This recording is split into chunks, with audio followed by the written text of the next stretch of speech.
চলো, শুভ সকাল বন্ধুরা। তোমরা সব কেমন আছো? ভালো আছো? আশা করি সবাই ভালো আছো।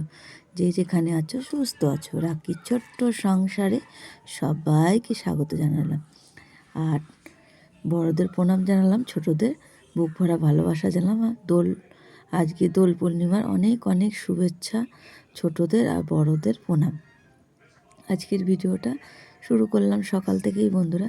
সকাল সকাল চলো চান করে আগে, যেহেতু সুপুরি কেটেছে আগের দিন, বললো রং লেগে যাবে, ভোরবেলায় সুপুরি দিয়ে আসতে। ভোরবেলায় যে সুপুরি দিয়ে এসেছিলাম বন্ধুরা, দেওয়ার পরে তারপরে তো তোমার কাজকর্ম সেরে চলে গেলাম ঠাকুর পুজো দিতে। আগে ঠাকুর পুজো দিয়ে নিলাম, আর ওদিকে দেখো ঠাকুরের পায়ে আবির দিয়ে নিলাম। যেহেতু অল্প অল্প দিয়েছি, কেন নাহলে না সিংহাসনটা ওই আবির আবির হয়ে যাবে, সেই জন্যে। তারপরে দিয়ে দিলাম শ্বশুর শাশুড়িকে দিয়ে দিলাম। তারপরে দিলাম বড়মশাইয়ের পায়ে, আর ননদের পায়ে, নন্দে জামাইয়ের পায়ে। যেহেতু আমার মেয়েকে ভিডিওটা করতে দিয়েছিলাম, ওদের যখনই ভিডিও করতে দিই ওরা ওই তারা ভিডিও করে দেয়, কিন্তু কিছু করার নেই, ভিডিওটা আমাকে ছাড়তে হবে, সেই কারণে বন্ধুরা। আর যেহেতু ওই যে আমি বলেছি, তুমি আমার বরকে বলেছি, হ্যাঁ তুমি একটা মানুষ তো, রাগারাগি করি প্রত্যেক বছরই ওই রং খেলা নিয়ে। তারপর আগের দিনও একটু রাগারাগি করেছিলাম, সেই জন্যে কারণে আমি যেহেতু পায়ে দিলাম, সেই কারণে আমার মুখে ও রংটা দিল। আর ওই যে নন্দী জামাইয়ের পায়ে দিলাম, আর ননদের পায়ে দিলাম। তারপরে দেওয়ার পরে আমার ননদের মানে ছোটো ভাগ্নির মেয়েটা ছিল, আমার মেয়ে বলছে, গো মা তোমার ছোটো বরের মুখে দিলে না। তারপর ওকে আবার দিতে গেলাম, ও আবার পট করে পালিয়ে যাচ্ছে ওই রং দেখে। তারপরে তো রং মেখে ভূত হবে। প্রথম প্রথম যেহেতু ওর সামনের বছর রং খেলেছে বলতে কি সামনের বছর ছোটো ছিল, তখন তো রঙের সম্বন্ধে বুঝতো না। ওর মা বাবা রং দিতে এসেছিলো আমার মেয়েকে, ছেলেকে, তখন আর আমাদের, তখন গিয়ে কান্না করছিল খুব। আর এবছর দেখো ওই যে গালে রং লাগিয়ে দিয়েছি টুক করে। ওরা সব এসছে, আজকে রান্না বান্না হবে, সেই জন্য ভিডিওটা আজকে বন্ধুরা সেরকম বড় কিছু করতে পারবো না।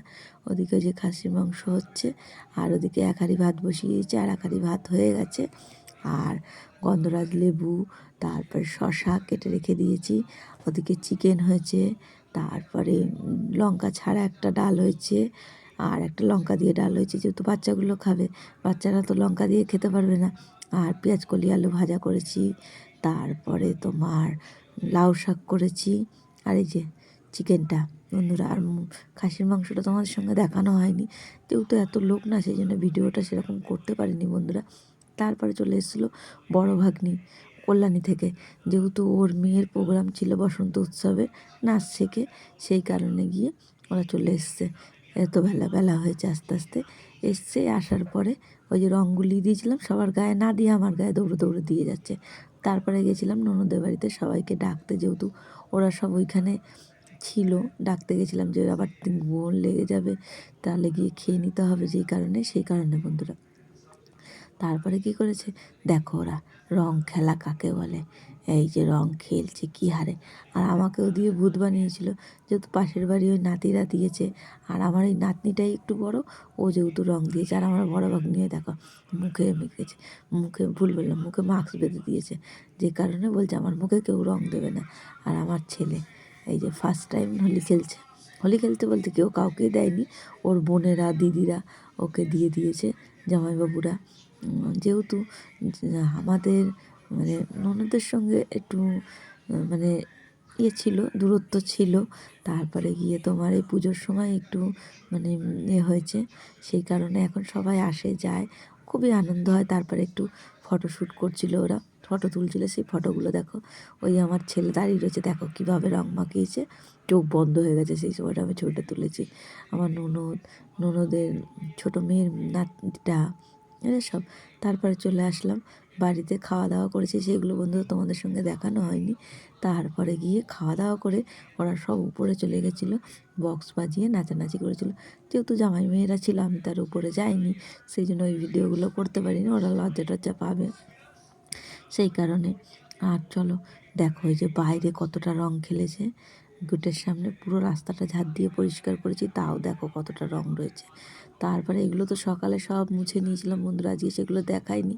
তারপরে আবার সেই তখন মুছতে হলো, বিকেল তখন কত বাজে, ঘড়িটা আমি ঠিক খেয়াল করিনি, দেখতে পাবে তোমরা কটা বাজে। সে তোমার কী করলাম, ছাদটা ওই সামনেটা ধুয়ে দিলাম। পুরো ছাদটা ধুতে গেলে অনেক টাইম লেগে যাবে, যেহেতু আবিরে আবির, আর এদিকে জামাইরা সব ঘুমোচ্ছে ছেলের ঘরে, আর এখানে মেয়েগুলো নিচেও শুয়ে রয়েছে, খাটে সব কটা ধরেনি বন্ধুরা। সেই কারণে যদি ভালো লাগে লাইক কমেন্ট করে দেবে। আর জানো তো বন্ধুরা, যেহেতু আমার কমেন্ট করা যাচ্ছে না কেন জানি না। শুভরাত্রি, সবাই ভালো থেকো, সুস্থ থেকো।